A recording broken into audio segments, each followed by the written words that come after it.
आपका एक बार फिर से स्वागत है। पिछले एपिसोडों की जो श्रृंखला चल रही है, इस बार आपको कुछ न कुछ नए ट्रिक, कुछ न कुछ नए उपाय हम ला रहे हैं। इस बार भी हम आपको कुछ नए उपाय लाए हैं। आज हम आपको 3 मुख्य उपाय देंगे जो बिल्कुल शॉर्टकट है। आप करिए और उसके रिजल्ट अपने जीवन में बहुत अति शीघ्र देखिए। हमारे जीवन में आपने देखा, पढ़े हैं, आपने इतिहास पढ़ा, बुजुर्गों से, साधु संतों से, कथा प्रवचनों में आपने सुना कि हमारे ये जो हम रहते हैं, यहाँ ये युग कहलाते हैं। ये समय का एक युग है। इस युग में सबसे पहले सतयुग आया, त्रेता आया, द्वापर आया, कलयुग आया। इन चारों युगों में सतयुग और त्रेता में क्या रहा? सतयुग और त्रेता में तंत्र चला, फिर त्रेता और द्वापर में चला मंत्र, और फिर आज जो कलयुग चला, यहां चल रहा है यंत्र।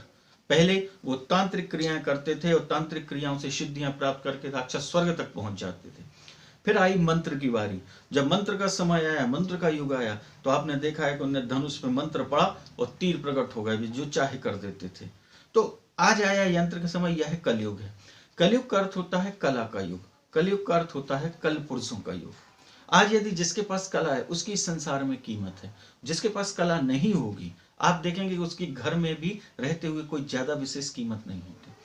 लेकिन आप ये ध्यान रखें कि इससे निराश नहीं होना। ईश्वर हर व्यक्ति को एक कला देता है, उस कला को पर जागृत करना है। यदि कला जागृत हो जाएगी तो आपकी कला की कीमत होने लगेगी। बस उस पर लगन लगाना है और कर्म करना है। अब यह कल पुरुषों का युग भी है, मतलब मशीनी युग है।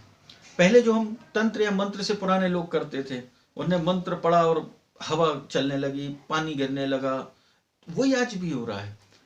एक बटन दबा दो, हवा चलने लगती है। ठंडी हवा चाहिए, एक बटन दबा दो, ठंडी हवा आ जाती है। ये क्या है? यंत्र है। यंत्र। अब आपने देखा कि आप जब परेशान हो जाते हैं तो किसी न किसी गुरु, किसी सिद्ध साधक के पास पहुंचते हैं, और वह क्या करते हैं, आपको एक भोजपत्र पे कुछ यंत्र बना के दे देते हैं, तावीज में भर के आप पहन लेते हैं, और वह काम जो नहीं थे वह हो जाते हैं। तो अब यंत्र का समय है। तो आज हम आपको 3 मुख्य चीजें बता रहे हैं, बहुत शॉर्टकट रूप में चलेंगे, जिससे आपके सारे बिगड़े काम बनेंगे और माता लक्ष्मी की विशेष कृपा होगी। आपके घर में कभी भी पूजा होती है, कोई ब्राह्मण आके पूजा करता है, या किसी आप बड़े अनुष्ठान में जाते हैं, तो आपने देखा होगा सबसे पहले स्टार्टिंग गणेश जी के मंत्र से किया जाता है। उसके बाद जो मुख्य बड़े बड़े मंत्र पढ़े जाते हैं, उन बड़े बड़े मंत्रों से बड़े बड़े अनुष्ठान बहुत सहजता से हो जाते हैं। तो क्या हमारे जीवन में वह मंत्र प्रभाव नहीं डालते? इसके बारे में हमने कभी सोचा नहीं। आज हम आपको बताते हैं एक महत्वपूर्ण बीज मंत्र, जिससे आप अपने जीवन के सारे बिगड़े काम बना सकते हैं। जी हाँ, और वह बीज मंत्र है माता लक्ष्मी और माता पार्वती का। ये दोनों एक साथ हैं। तो लक्ष्मी और पार्वती मतलब धन, ऐश्वर्य, संपदा, और पार्वती मतलब शक्ति। जब लक्ष्मी और शक्ति दोनों एक साथ होगी तो उसका ही इस संसार में साम्राज्य होगा। तो यह कैसे होगा? उसके लिए आप जो मंत्र है, इसको सब लोग जानते हैं और बोलते हैं, बस इसका तरीका नहीं जानते। तो आपको इसको क्या करना है?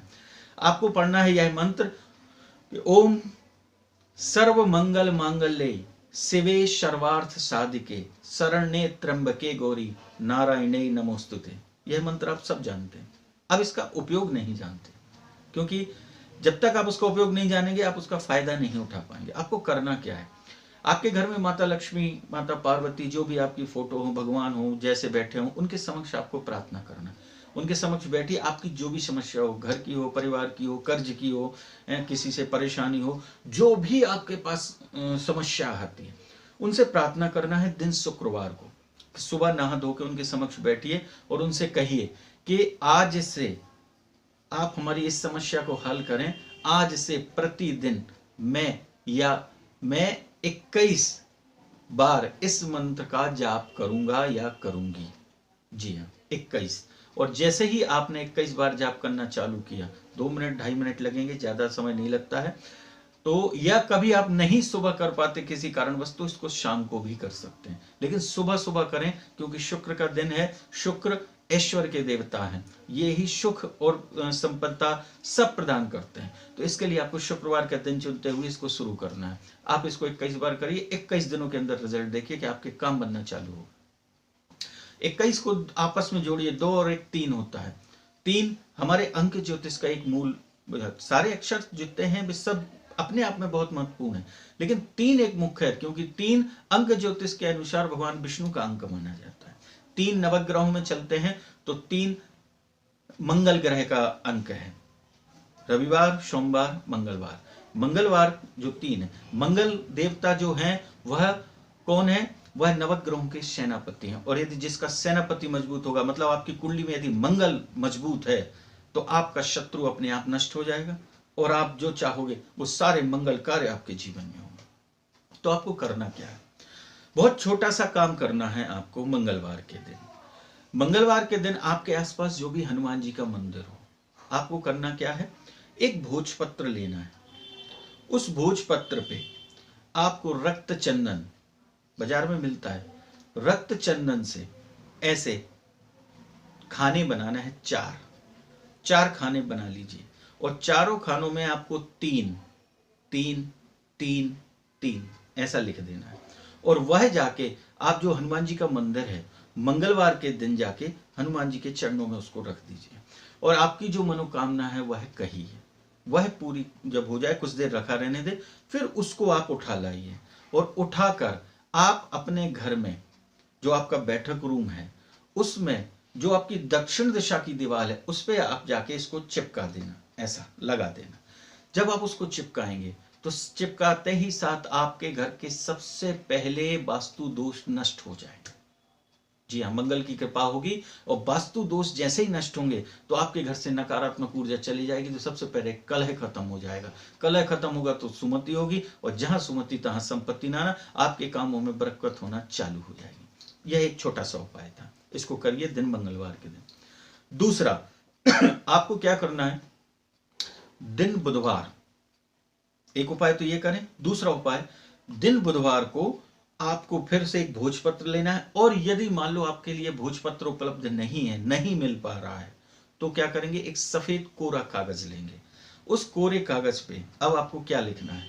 आप जाइए तो आपके आसपास बहुत से पेड़ लगे होते हैं, आक वृक्ष, जिसे आयुर्वेद में मदार वृक्ष भी कहते हैं, हमारे यहाँ बुंदेलखंड में उसे अकौआ का वृक्ष बोला जाता है।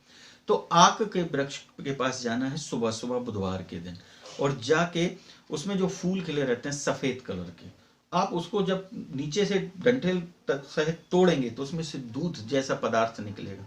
जो सफेद दूध जैसा पदार्थ निकले उसको किसी बर्तन में या किसी डिब्बी में आप रख लीजिएगा, उसको ले आइएगा। उसको फिर आप क्या करेंगे? उसको ले आके रख लेंगे अपने पास। अब आप जाएंगे गणेश जी के यहाँ, गणेश जी के मंदिर जाके आप अपनी मनोकामना, अपनी प्रार्थना करेंगे और प्रार्थना करने के बाद आप क्या करेंगे?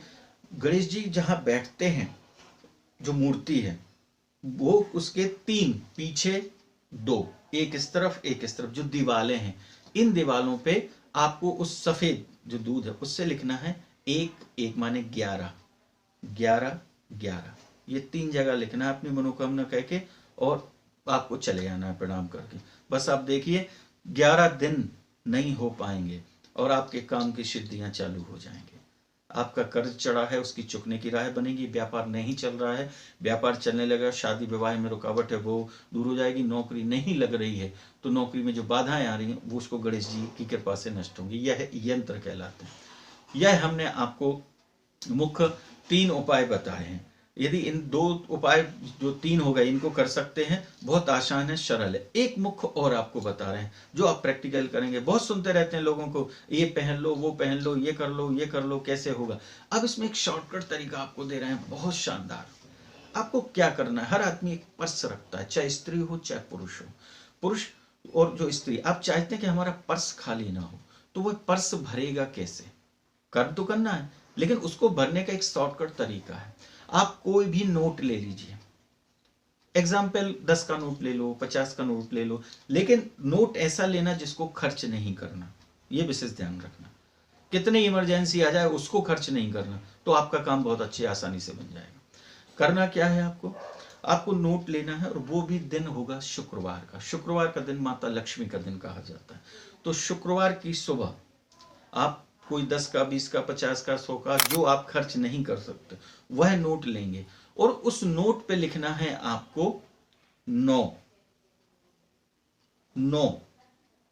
और थोड़ा गैप देना। 9 लिखकर थोड़ा सा गैप देकर फिर लिख देना आप 27। 9 और गैप देकर 27। 927 नहीं लिखना है, ये ध्यान रखना। नोट में कहीं भी लिख सकते हैं, बीच में, आगे पीछे, जहां आपको जगह दिखती है बस ये है कि 927 एक साथ नहीं लिखना है, 9 लिखना है और 27 लिखना है। इससे क्या होगा, 9 अंक जो है, जो हमारी अंक ज्योतिष में चलता है, 0 से जो चलती है गिनती 9 पे आके खत्म होती है। जब 9 पे जो चीज खत्म होती है वह पूर्ण हो जाता है। और 9 ग्रह ही हैं, 9 अंक से नवग्रह प्रसन्न रहते हैं और नवग्रह अपनी अच्छी कृपा बरसाते हैं। तो वह 9 अंक से आपके जो भी ग्रह गड़बड़ चल रहे थे, वह उस नोट पे लिखने से वह आपके साथ अच्छा व्यवहार करेंगे और आपको अच्छा फल देना चालू कर देंगे। और जो आगे थोड़ा सा गैप दे के आप 27 लिखेंगे, वह 27 क्या होगा, वैसे जोड़ो तो 7 और 2 9 वो भी होता है। 27 कौन है, हमारे नक्षत्र है। और इन्हीं नक्षत्रों में हमारा जन्म होता है, इन्हीं नक्षत्रों में हमारी शादी होती है, इन्हीं नक्षत्रों में हमारी मृत्यु होती है, इन्हीं नक्षत्रों में हमारे सारे शुभ और मंगल कार्य होते हैं। और यदि इन नक्षत्रों में कोई गड़बड़ नक्षत्र होता है तो आदमी के साथ दुर्घटनाएं होती हैं, एक्सीडेंट्स होती हैं। तो सारे 27 नक्षत्र हमारे साथ जो है अच्छा फल प्रदान करें हमारे लिए और अच्छा करें, तो उसके लिए आप डायरेक्ट 27 लिख दीजिए। और उस नोट को आप पर्स में ऐसी जगह रखिए जहां आपका गंदा हाथ ना लगे। ये ध्यान रखिएगा, गंदे हाथ ना लगे और वो आपके ऐसी जगह रहे कि कुछ भी हो जाए, कितने इमरजेंसी कभी आ जाए, लेकिन उसको खर्च ना करना पड़े। तो ऐसा नोट रखना, वह आपके ऊपर है कौन सा रखते हैं। वह नोट रखिए और प्रार्थना करके रखना कि हे नवग्रह, हे मेरे 27 नक्षत्र, मैं आपको अपने पर्स में इसलिए रख रहा हूं कि आज देवी लक्ष्मी हमारे इस पर्स को हमेशा भरी रखें और हमारे सारे काम बनाएं। प्रार्थना जरूर करना, हर बार हम आपसे कहते हैं, उसके बाद ही ये सब चीजें काम कर पाती हैं। और यह रखकर जैसे ही आप अपने पर्स में शुक्रवार के दिन सुबह सुबह रख लेते हैं, फिर काम करिए, फिर आप ही कुछ दिनों में बताएंगे इनका रिजल्ट। और जैसे ही आपके काम बनते हैं, ये जो हमने 2 3 4 उपाय बताए हैं, इससे आपके जीवन के सारे बिगड़े काम बन जाएं, सबसे ज्यादा प्रसन्नता हमें होगी। और जिनसे जैसे आपके काम सिद्ध होते हैं, आप कमेंट्स में जरूर लिखिएगा। यह था आज का एपिसोड। अब हमारा पिछला प्रश्न था कि मनुष्य 24 घंटे में कितनी सांस लेता है। तो मनुष्य 24 घंटे में 21,600 बार सांस लेता है। जी हाँ, हम 24 घंटे दिन भर में जो होते हैं 21,600 बार सांस लेते हैं। हमने आपसे कहा था पिछली बार, इसमें बहुत गुण रहस्य छिपा होता है। हमारे धर्म शास्त्रों में एक गुण रहस्य जो आपको बहुत आसानी से हम बता रहे हैं। कोई भी व्यक्ति बिना तप के, पूजा पाठ के यदि मोक्ष जाना चाहता है तो केवल सांसों के द्वारा जा सकता है। अब आप सोचेंगे कैसे, तो 21,600 बार यदि हम भगवान के नाम का स्मरण करते हैं प्रतिदिन। अब आप कहोगे हम सांस लेंगे, कब खाएंगे, कब सोएंगे, कब पिएंगे, फिर हम कैसे जाप करेंगे। तो इसके लिए फिर हमारे साधु संतों ने बांधा उसको माला में। वो माला क्या हुई कि 108 की एक माला। और यदि हम 200 माला करते हैं तो हमारे 21,600 का गणित आ जाता है। प्रतिदिन आप कुछ ना करें, आप ईश्वर के जिस नाम को जानते हैं। इसलिए तुलसीदास जी ने लिखा, कलयुग केवल नाम है आधारा, सुमर सुमर नर उतर ही पारा। यदि 21,600 बार प्रतिदिन राम का, कृष्ण का, शिव का, इनका नाम लेते हैं आप, तो आप मोक्ष के उत्तराधिकारी हो जाते हैं। मोक्ष पाने का सबसे सरल साधन है ये। तो ये 200 मालाएं आपको ये नहीं कि एक शिफ्ट में करें, दिन भर में कभी भी आप उसको कर सकते हैं। जो माला जाप करते हैं वो इस चीज को समझते हैं। तो यह था पिछले प्रश्न का उत्तर। और कभी इस पे हम विश्लेषण सहित बनाएंगे वीडियो जब आप इस मोक्ष के बारे में जानना चाहेंगे। अब अगला प्रश्न है, हमारे हनुमान जी जो सबके प्यारे हैं, हनुमान जी के अनेक नामों का आपने वर्णन सुना है, लेकिन हनुमान जी का एक नाम था प्रश्नानंद। शायद कुछ लोग जानते हों और बाकी नहीं जानते होंगे। तो हनुमान जी का यह नाम प्रश्नानंद क्यों पड़ा, और इस प्रश्नानंद के नाम से ही भगवान तक उनकी सफर हुआ और भगवान की लास्ट में प्राप्ति हुई। यह एक बड़ी रोचक कथा है और एक छोटा सा एक महत्वपूर्ण कारण है। इसको हम समझेंगे अगले सप्ताह। आशा करता हूं आज का यह एपिसोड पसंद आएगा और आप इस छोटे छोटे उपायों को करिए और अपने जीवन में सफलता पाइए, यही हमारी कामना है। और अच्छा लगे तो भाई सब लोगों तक पहुंचाइए जिससे सबका भला हो सके। क्योंकि जब हम ईश्वर से सबका भला मांगते और कहते हैं हे प्रभु पहले सबकी कामना पूरी करो बाद में हमारी करना, तो भगवान सबसे पहले उसी व्यक्ति की करते हैं। आप लोग मंदिर जाते हो, मंदिर में देखा होगा हर व्यक्ति चाहता है मुझे VIP दर्शन करना है, सबसे आगे जाके करो। लेकिन जब सबसे आगे आप पहुंचते हैं मंदिर में, तो जो भी मूर्ति को बड़े ध्यान से देखना, जो विग्रह स्वरूप होता है, वह मूर्ति आगे खड़े होने वाले को नहीं देखती, वह देखती है जो सबसे पीछे गेट की तरफ। ध्यान से देखिएगा, आप लोग दर्शन करने जाते हैं तो आपको वीआईपी दर्शन नहीं कभी दिखेंगे, क्योंकि वह देखते हैं सबसे पीछे कौन खड़ा है। यह बड़ा रहस्य है, इनको जानने की आप कोशिश करिए। इसी प्रकार जो सबकी कामना चाहता है कि चलो भगवान सबके दर्शन हो जाए, हम बाद में कर लेंगे, तो भगवान की दृष्टि उस पर हो जाती है। और जो सब तक चाहता है कि सबका भला हो, तो अपना भला तो अपने आप हो जाएगा। चलिए, आज आपका ज़्यादा समय नहीं लेते हैं।